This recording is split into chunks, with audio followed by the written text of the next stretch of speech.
I saw the secret of success. They all had relationships and they brought all these relationships to the table. It was a fascinating thing. It's like, oh, we'll call this guy. This guy's going to provide all our call center services. This guy's going to come over here and do this. All these relationships came to the table, and then we went on a run, and I was able to make really good money, and I was able to pay off the 1.5 plus interest to all of those investors. And it was only because I've lived it, the experience of building relationships. That's why I think it's the greatest way to scale.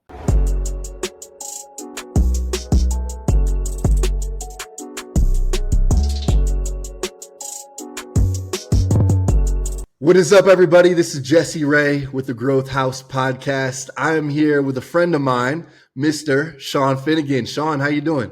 I'm doing excellent. Thanks for the invitation, Jesse. Really appreciate it. Absolutely. And I love just giving the listeners just a little background on where we're located right now. So I am in Medellin, Colombia, and you are in?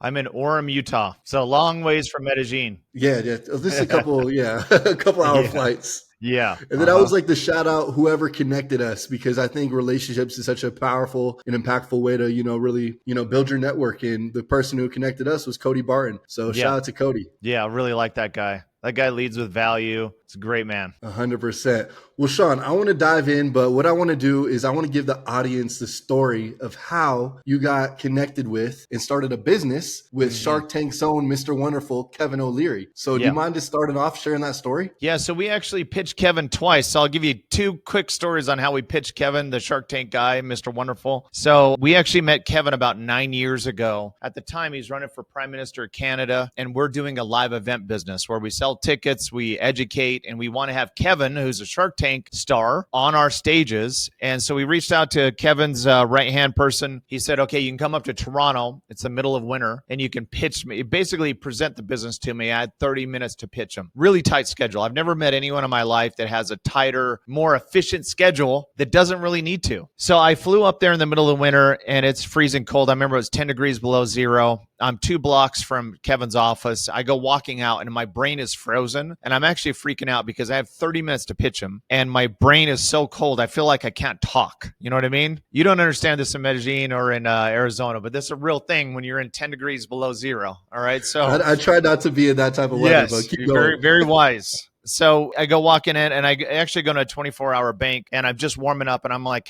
what do I say to hook this guy and get him on board? And then the thought came to me, could be divine intervention, but the thoughts from Stephen R. Covey, first seek to understand and then to be understood, came to my mind. And I said, instead of me pitching him like he gets pitched on the daily, the hourly basis, I'm going to ask him questions. It's like the practice of how you sell this pen. Don't just rattle off a bunch of features and benefits. Actually ask the customer questions. And so that's the approach I did. So I sat down, I said, hey, Kevin, I love you. I love your brand. What does the future look like for you? And that answer from Kevin was around 30 minutes. So the whole time was Kevin just basically sharing his ecosystem. And as he unfolded this in front of me, I saw, okay, he wants a best-selling book. He's running for prime minister. He wants to launch another TV show. And we do live events where we can market to thousands of people and put his name out there in the spotlight and sell his books and everything else. So when he was done, I said, this is how we can serve you and your brand, not the other way around. Let's get you on live stages. Let's parade you across all 50 states. We'll make your schedule work. We're not going to pull you away from your duties. If you're on a layover for 2 hours, I'll book an event in that market. And we became great friends with Kevin. He said yes. And over the next maybe 5 or 6 years, we just booked Kevin's in the hundreds of times to speak on these stages. So I've been in hotels. I traveled with him. I was a travel companion, been in helicopters, planes, everything in the belly of many hotels. And we became really close. Him and my partners became really close. So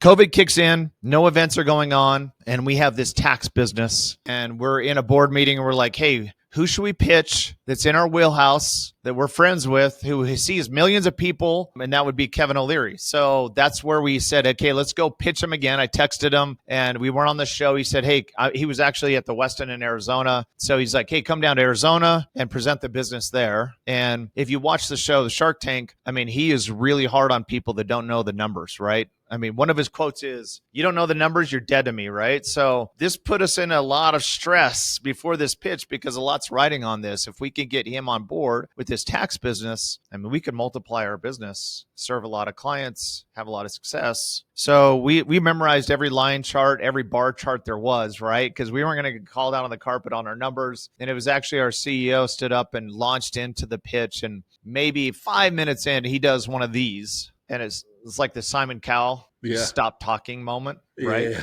You don't know which way it's going to go. It's not good though. We're thinking this thing's over. We think this thing's like a pit in your stomach, stressful moment. I remember looking over at everyone and we're like, well, this took us 5 minutes to mess this thing up. And it looks like we're going back with our tail between our legs. And Kevin said, hey, I'm in, let's do this. Because he had been presenting this to every business owner. That most business owners, they don't even consider taxes, small ones. And actually in the market, there's no place to serve small business owners. So they'll go to the big four accounting firms, and the big four accounting firms have nothing for the small business owner. So he's like, this would be a perfect chance for me to monetize what I've been preaching for so long to these business owners that they're forgetting one of the biggest expenses in their business. So let's work together. So that was 5.5 years ago. So Kevin became a partner of TaxHive. And so taxhive.com, you see Kevin, he's an actual equity owner of the business, and he's an incredible partner. Gives us content every week. He goes live and speaks to our audience at TaxHive. And that's how we formed that relationship with Kevin. That's so cool. I love that story. When I heard that, I'm like, we got to lead with that because there's so many things that we can take away from that. But you led with value. You actually try to figure out what exactly is he looking for. How do what I do align with what he's looking for? Mm-hmm. And so, yeah, I want to definitely dive back into TaxHive later in the podcast. But what I want to do now is actually tell what does TaxHive look like, as in the scale, how big is the company? And then what I want to do is take it back to the beginning when you did start your first business. Yeah. So you have, we call it the Hive because as you look around here, we have tons of great people at TaxHive. It is a buzz. Anyone who comes here, we have a big building filled with incredible people that are servicing the clients. So it is, every time I have someone come up here and look around TaxHive, we're like, you can feel that buzz and the energy just like a beehive. It's where it all came from. So we have lots of great employees. We do tax filing, bookkeeping, and tax planning. And we feel like we've recruited the very, very best talent, and we have the best tech to be able to handle people's needs really out there. That's TaxHive. We onboard 50 to 60 clients a week, and we see what these small business owners are doing, what they're not doing, more importantly, and we help a lot of people save a lot of money in tax. That's amazing. We're going to dive back into that in a little bit. But, Shawn, I'm sure you have the story of every entrepreneur where you had a silver spoon. You probably had a bunch of capital just thrown in your lap, right? Yeah. That's how it started? Exactly. Just so easy, right? Yeah, exactly. All you do is you hit the easy button and then things just fall in your lap, like you said, right? And isn't that the key to success in business? Exactly. So I want to hear the real Shawn story about, that first business that you started and, why you started it and what happened. Yeah. So this was in 2009. You're very familiar with real estate. And 2009 was a really rough, a big recession in our country. The water cooler talk was massive amount of foreclosures were hitting the market. A lot of people were in really bad shape and really a bad recession. In our age, one of the worst recessions of our age. And for whatever reason, in 2009, I decided that's the time I'm going to start my business, right? And I wish someone would have told me. If I was in a time machine, I'd go shake myself and say, hey, give it a couple of years. But I decide with my confidence, I'm going to go out there and launch into this business. And at the time, I'm actually not employed. I just left another company and I didn't have a job. And so it was that awkward conversation with your wife. I get home just like, hey, Bob down the street, he's got a job and there's like 40 hours there and he's home at 5 and he's got benefits. And have you ever thought about that path and that whole thing? And so during that time, I'm planning my business. And I have my computer in front of me and I have a spreadsheet and I'm starting to put my projections together, what I would do in live events. And the projections started looking pretty good. And I was pretty stoked about it because if I even closely hit my numbers, I would become a multimillionaire. So I was like feeling great because at the time I was a spreadsheet millionaire. I could show you that I was a spreadsheet millionaire. And my dad was a bookstore manager for 40 years. So I didn't come from money in any way, shape, or form. So here I am. I have this great plan. Now I have to go do something that I've never done before, and that's raise money. So the first time ever, I take this spreadsheet plan and my projections and my deck, and I start hitting the streets and pitching investors to put money in with me. And my first pitch what exactly was the were worst. You looking for? What kind of capital are you looking for what exactly? Yeah. So in order to get live people in a room, you have to spend a lot of money. You have to spend tons of money on marketing. So primarily it was for marketing and for products and services to make sure we had a good fulfillment and everything else. Really expensive. It's a very costly business. So I'm like, I did the math and I needed about 5 to 700,000, but I decided to go give myself some extra room and go for 1.5.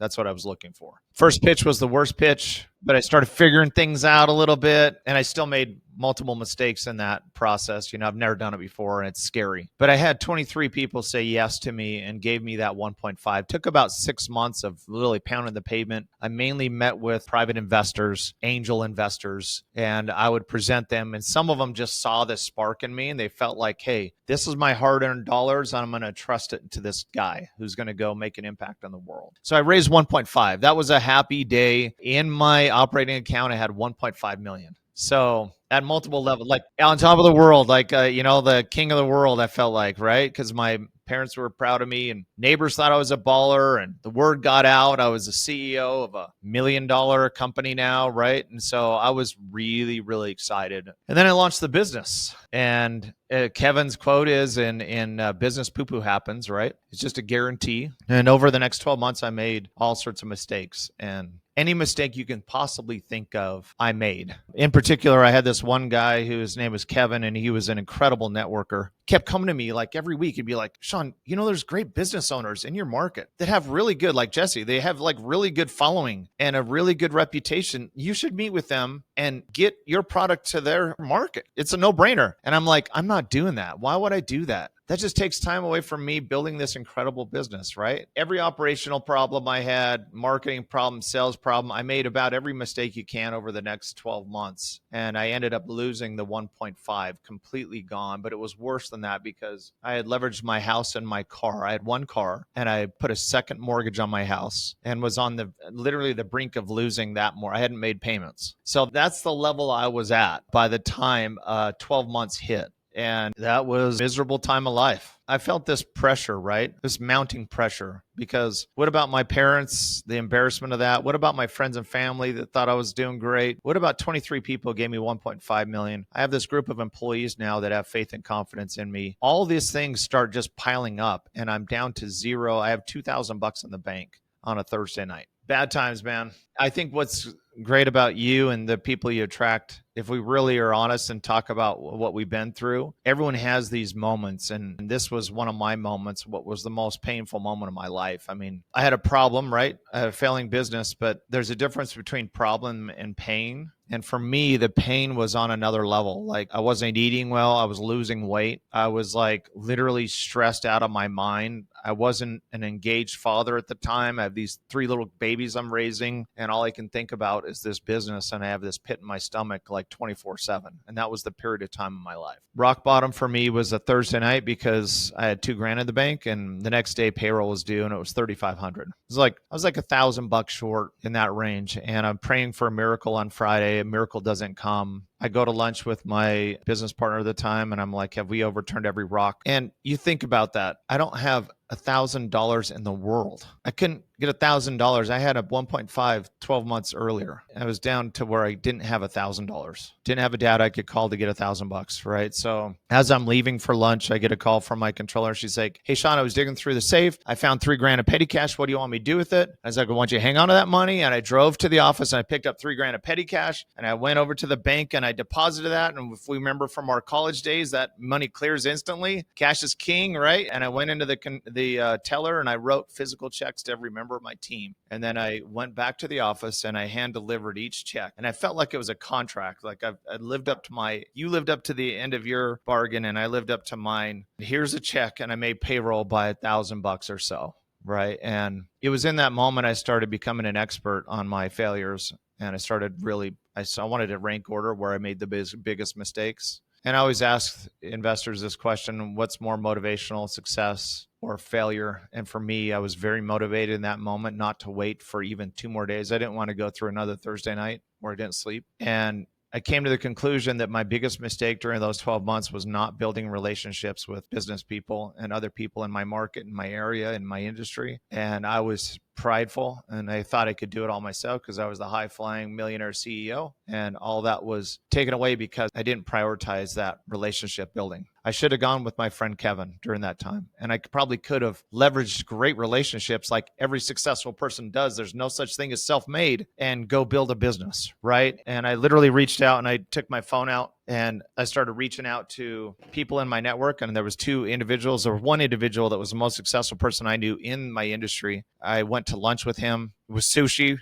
So he wrote down all the things I'd made mistakes on and gave me some ideas. I took that literally, that tablecloth, back to my office and I started executing. And that guy became my partner. And he brought on another guy who was successful. And I saw the secret of success. They all had relationships and they brought all these relationships to the table. It was a fascinating thing. It's like, oh, we'll call this guy. This guy's going to provide all our call center services. This guy's going to come over here and do this. All these relationships came to the table. And then we went on a run and I was able to make really good money. And I was able to pay off the 1.5 plus interest to all of those investors. And it was only because I've lived it, the experience of building relationships. That's why I think it's the greatest way to scale. Don't disregard relationships, engage with them. And that's how you can build your business. And I love about like what you do is you are a relationship builder where you bring community together. You've created your own table, and I really respect people who spend time doing that when other people will look at you like, you're crazy. Why would you go and spend all that time when you got to do this business? But you end up doing so much great things together, right?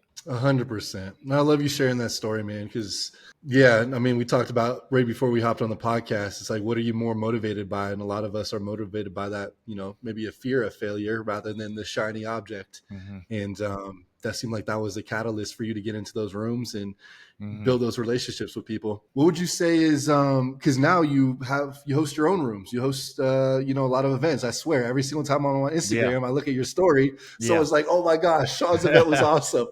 I'm like, how many events does this guy do a year?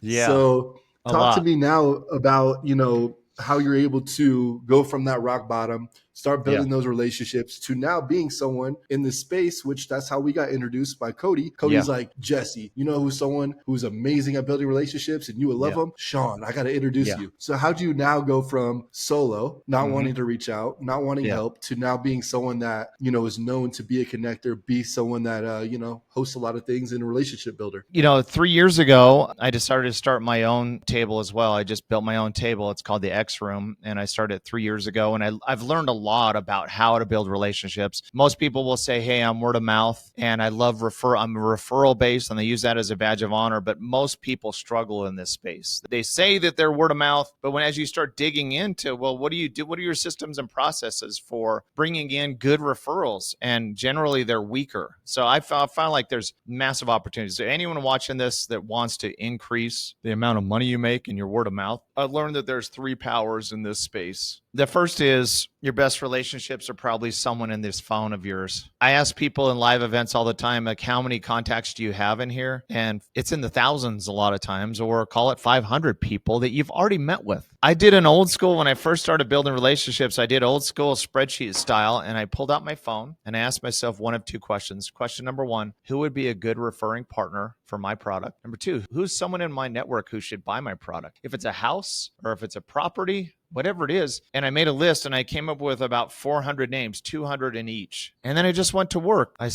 did 25 a day, but someone could do 10 a day. Just reach out to them. We're good at planting seeds. We're not so great at nourishing those seeds, using sunshine to grow. But the number 1 is start with your contacts. That's first and foremost. I want to hear that. This is gold. Like, I'm taking notes right now, Shawn. I feel like you're good at this.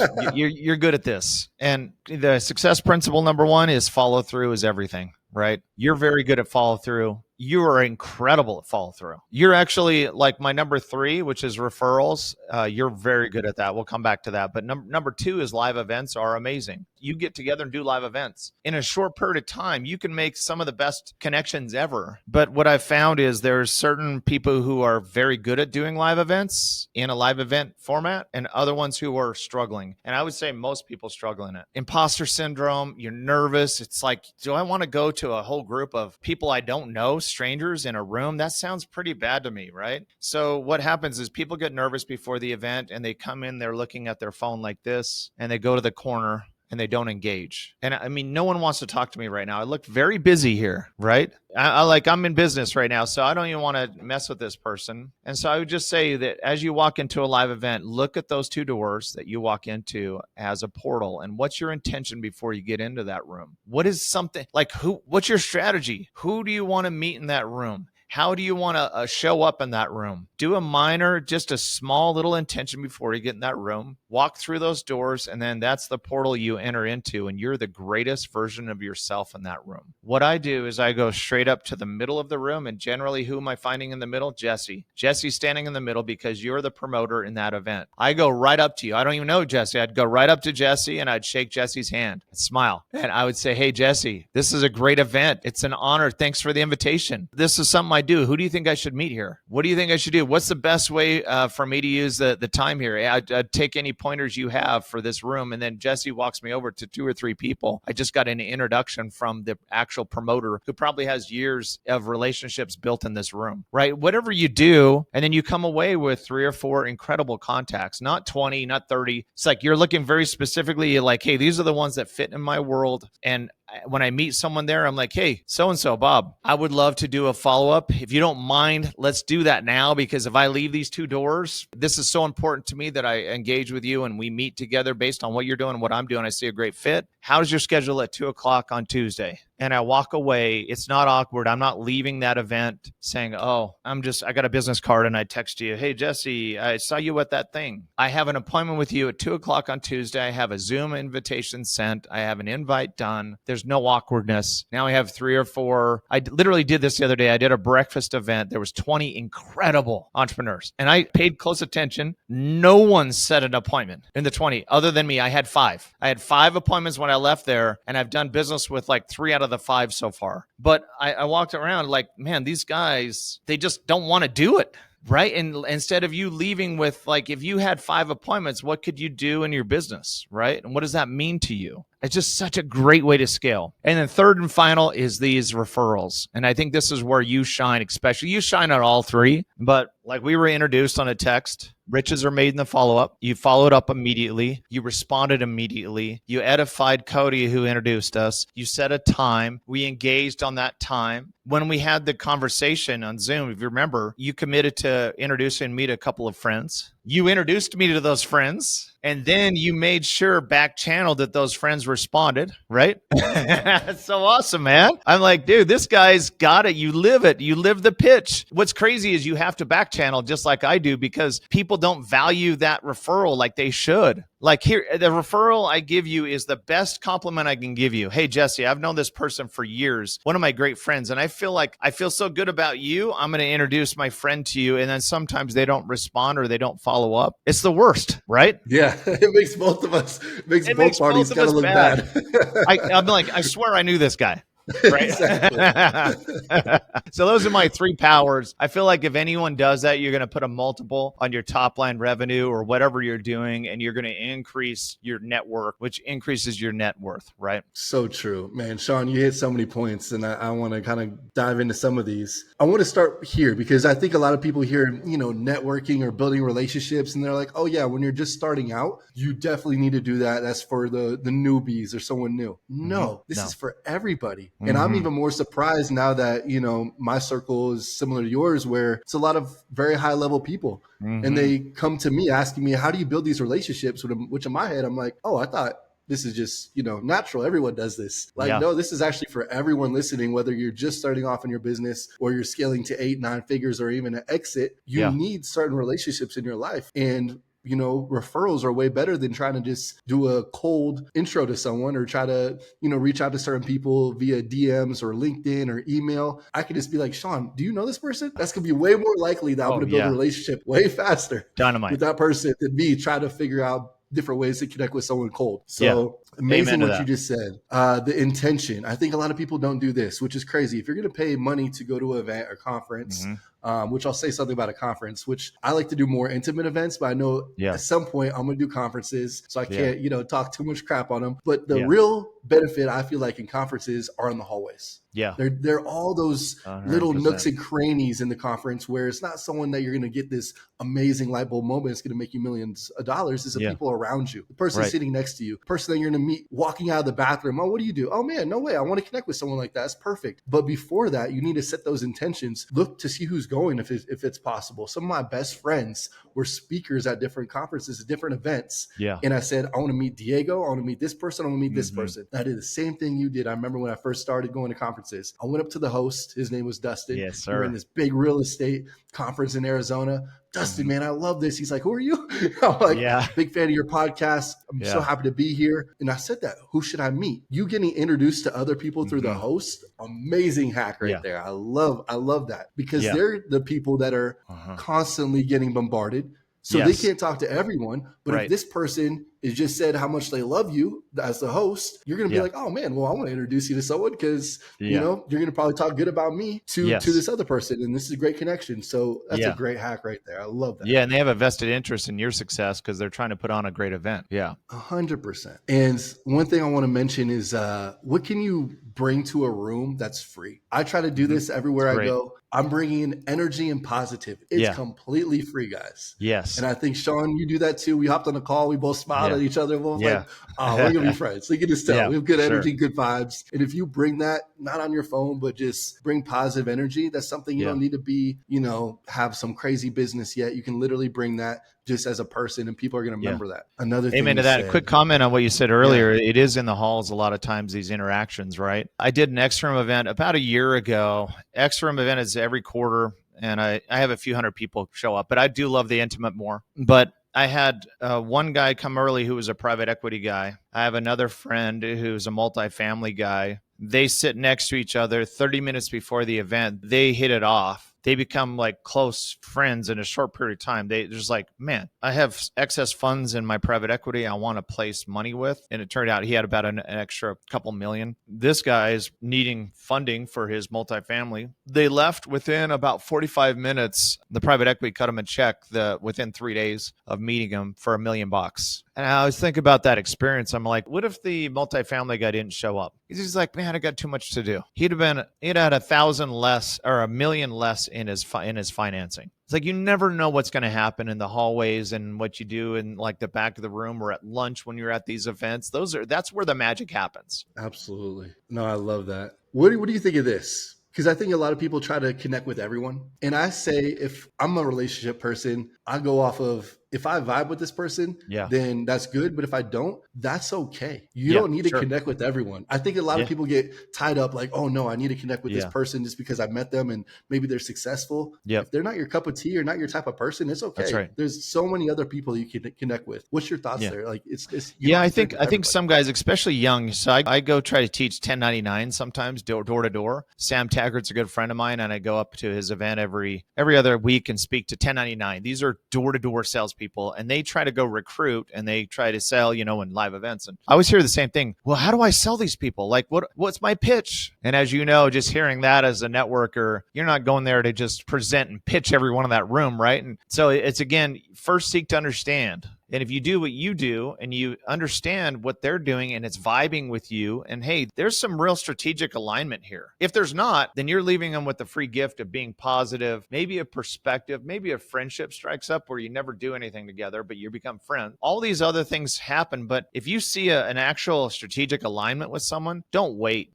It's like, hey, you're doing these intimate events. I have someone in that market that needs to be there. Let's chat who in my network I can feel in your room, whatever it is. But don't wait. Just set up the appointment with that person. But just like you said, some people like, how do I get to all 25? Well, there's 25 are not a fit for you in what you're doing strategically. So just focus on 3 to 5. If you can do 3 to 5, what would that mean to your business, right? So good. And you mentioned the follow up. Yeah, that's key. I think a lot of people forget that one. I want to switch topics a little bit. What's your idea on balance with life, family, friends? I feel like you're someone that does a really good job of that.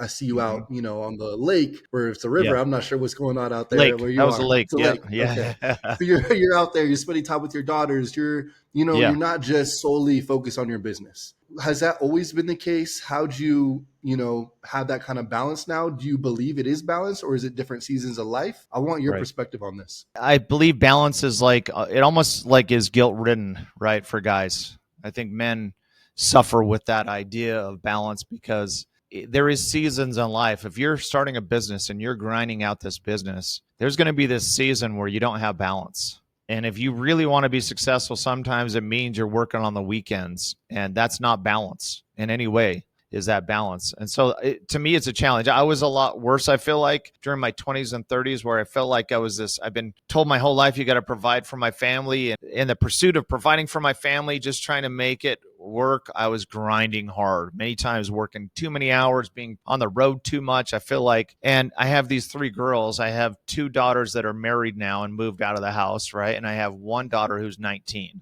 And my whole perspective has changed because I realize actually your children do leave the home and you do have this short window of time with them, right? I've learned so much and my perspective has changed that every single minute with my daughter, it has like been the most important thing for me, right? And I'll tell you just a 30-second story that happened just to give you perspective. I took my daughter, my 19-year-old, and we went for a walk. I took our dog to the park. We're walking and we come around the side towards the street and we hear this loud metallic bang, and these 2 cars munch each other and just smash maybe 10 yards, 20 yards from us, pretty close. And we're watching this scene, and one of the ladies gets out of the car. She's not physically injured, but you could tell she's emotionally shot. She's devastated, and she sits down on the sidewalk and just starts to cry. It is a really hard cry. She's really feeling traumatized in this moment. We can hear the sirens coming in the moment, and so I take my daughter and with my dog, and we kind of walk past this woman and walk down the sidewalk, and I turn to my daughter and I was like, "Hey, sweetie, this is like really hard. Are you okay?" And I look around and she's not there.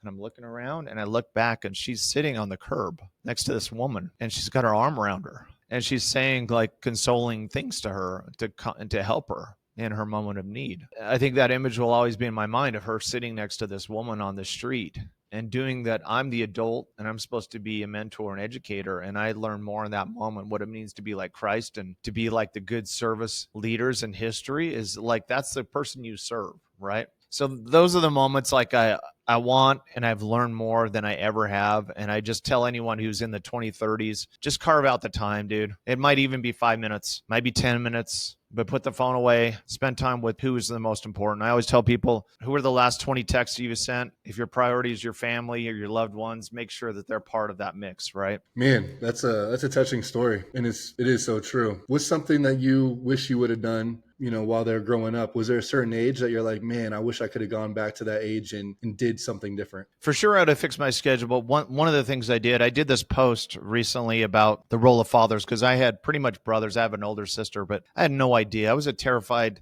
24-year-old dad. And I end up having girls, and I have known nothing about girls, right? So I give dads advice. I did this post a couple months ago, 3 months ago now, about how dads should build up their daughters. And it's now at 20 million views on all platforms. But essentially what I learned as I read a lot about raising these little girls was the confidence of the daughters comes from the confidence the fathers bring to their daughters, right? So a lot of fathers, they look at this little girl and they're like, I got to make her tough. So I got to tear her down. I can't ever say anything nice. I can't build her up because it'll just make her weak to the world. Well, I think that's the wrong approach. So that's where you hear of, father issues because they never get approval. And what I learned early on, and anyone watching this who's in the 20s and 30s and has little girls, especially boys too, man, that confidence. You remember the confidence your dad gave you on certain comments in your life still to this day, where he gave you a compliment of your strength or your power or whatever it is, that still rings true to you after 20, 30 years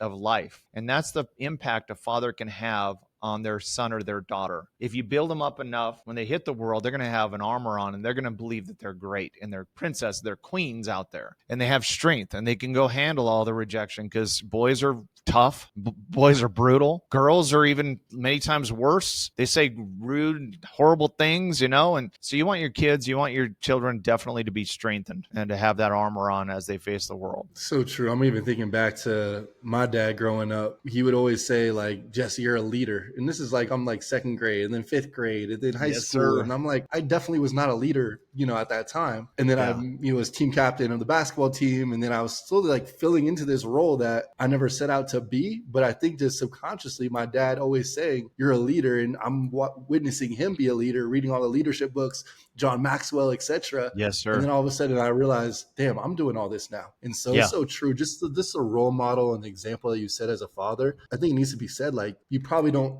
realize these things. And I never told my dad thank you growing up from, second grade to high school Yeah. when he was saying all this. But now looking back in how my life has turned out and leadership roles I'm in, I'm like, Dad, this is because of you, right? Yeah. Like, this Yeah. would not have happened unless you sowed that belief into me. So I appreciate you sharing that, man. Is your dad still around?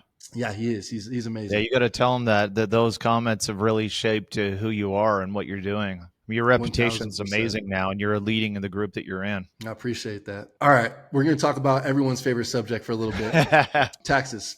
Yes, sir. Yeah. Let's do this. I mean, Shawn, I could talk to you for like 3 hours, man. But I know we only got like 10. Do you have 10 more minutes? Yeah, let's do it. We'll make it Amazing. quick. Yep. Cool. Number one, let's dive into the big, beautiful bill since that's just got passed. That's out. What are like some top things that we need to know as entrepreneurs and business owners? Yeah. First and foremost, there's 4. First, I mean, it's big. There's a lot, and there's a lot of great things that have come out of it for sure. Number one, the tax brackets were extended. The tax cuts from 2017 were extended for business owners indefinitely right now. That is huge. They were set to expire. It would have cost us all a lot more money just on the tax brackets problem. So that tax cut, that is probably the biggest thing in the bill, is that thing was extended for us. So that's first and foremost. Second, there's some interesting ones that have come out of it. For the first time ever, the government has created, they're calling it MAGA accounts, and they're for babies, new babies. So you should go out and make some new babies, because the government's actually going to put $1,000 in an account for that baby. And what happens is you as a parent can add $5,000 per year tax deferred. And it's not until they don't take it out when they're 65.